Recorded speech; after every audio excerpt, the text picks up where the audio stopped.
Olá, bem-vindos aqui a esse vídeo. Eu vou tentar fazer uma explicação breve e simples sobre um dos erros mais comuns em termos de norma culta na escrita.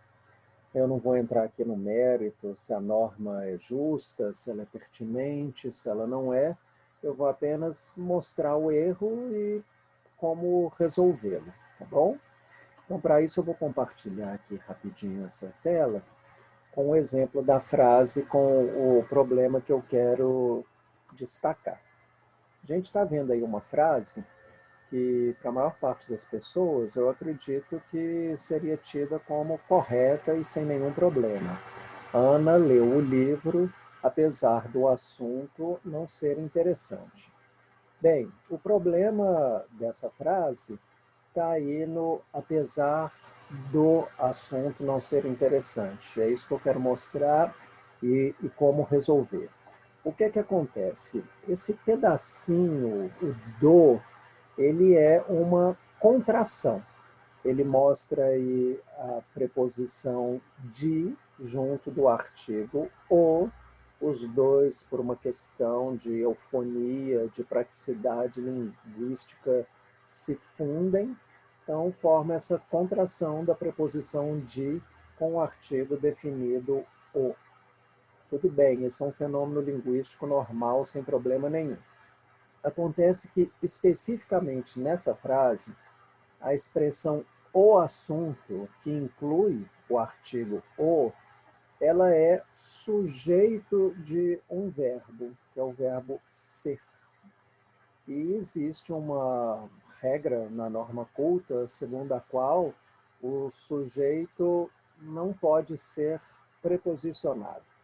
Na verdade, eu estou simplificando. Isso é mais do que uma simples regra, né? Eu poderia dizer, a gente pode discutir em outro vídeo, se isso é uma possibilidade linguística, um sujeito ser preposicionado.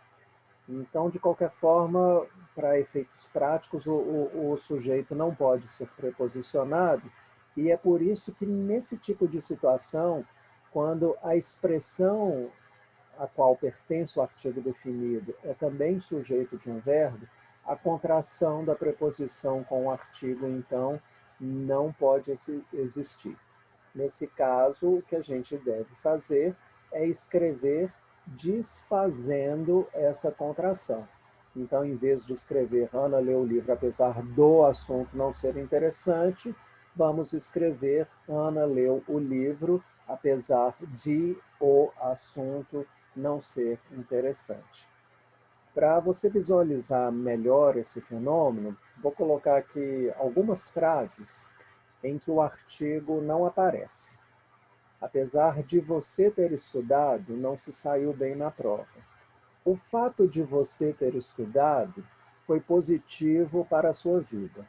Antes de você estudar todos os dias, as dificuldades eram maiores. Eu vou simplesmente reescrever essas frases, substituindo o você por uma expressão onde aconteça essa contração, ou com um artigo ou com um pronome. Por exemplo, apesar do Rodrigo ter estudado, não se saiu bem na prova. O fato dele ter estudado foi positivo para a sua vida. Antes da Ana estudar todos os dias, as dificuldades eram maiores. Em todas essas frases, nós temos incorreções do ponto de vista da norma culta, porque a expressão o Rodrigo, sendo sujeito do ter, não pode ter esse preposicionamento contraído.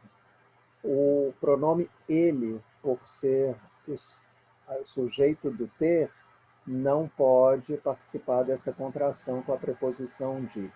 A expressão a Ana, por ser sujeito de estudar, não pode ter o artigo presente aqui nessa contração. Portanto, em todos esses casos, do ponto de vista da norma culta, a construção está incorreta. A gente deveria simplesmente desmembrar essas contrações e o resultado seria esse. apesar de o Rodrigo ter estudado, não se saiu bem na prova. O fato de ele, não dele, o fato de ele ter estudado foi positivo para a sua vida. Antes de a Ana estudar todos os dias, as dificuldades eram maiores. Então, claro que aqui eu estou usando o nome próprio, que nem sempre a gente usa com artigo, dependendo da região do país ou de algum contexto específico, mas o que eu quero mostrar é a impossibilidade da contração da preposição de com o artigo ou com o pronome quando o termo for sujeito do verbo que está na sequência. Então, essa é uma dica muito simples de escrita, segundo a norma culta, para um problema, vamos chamar assim, muito comum, e com um mínimo de cuidado a gente pode resolver essa pulga atrás da orelha aí, ok? Muito obrigado pela atenção, bons estudos e vamos adiante sempre na escrita.